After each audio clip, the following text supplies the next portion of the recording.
Hello and welcome to Market in a Minute, June the 30th, 2025.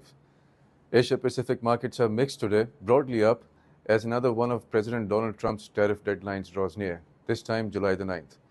The KSE 100 is handsomely up, 1248 points. But since it's not very highly correlated with global markets, as we've seen repeatedly, it has its own reasons. So let's see what's happening. So this is where we are. This is the day's candle.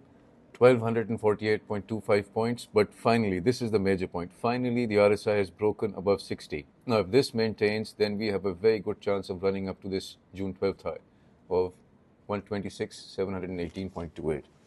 This is resistance is like a speed breaker, and momentum is like speed. So unless you have the right speed to go over the speed breaker, it doesn't really work. So that's why we had our eyes on this right here. But first, let's look at what happened on the daily hourly chart. This is the first hour's activity. The market went sideways first, then it rose, and then it moved out of the hourly zone and then stayed up. But we've kept the ADX here for a reason. Now let's drill down a little bit. This is the 3-hour chart.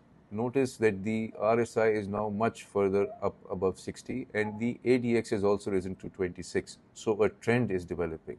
It's not rightly visible on the daily chart right now, but drilling down into the lower time frames, you see a trend developing over here. Let's go further down still on the hourly chart. RSI is even up higher and the trend is even stronger, 35 ADX. That's why we incorporated the ADX today. It's a very important indicator when the market moves towards a trend. Now, with momentum rising, volatility falling, we have a very good chance of running into this and testing this high. Again, if the market stays in the green tomorrow, if there's a good, healthy green candle tomorrow, and the RSI stays up, which it will if it's a good green candle, then we have a very good chance of running through this resistance barrier.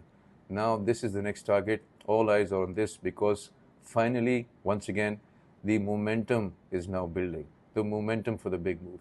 So let's see where it goes. Stay tuned. Thank you.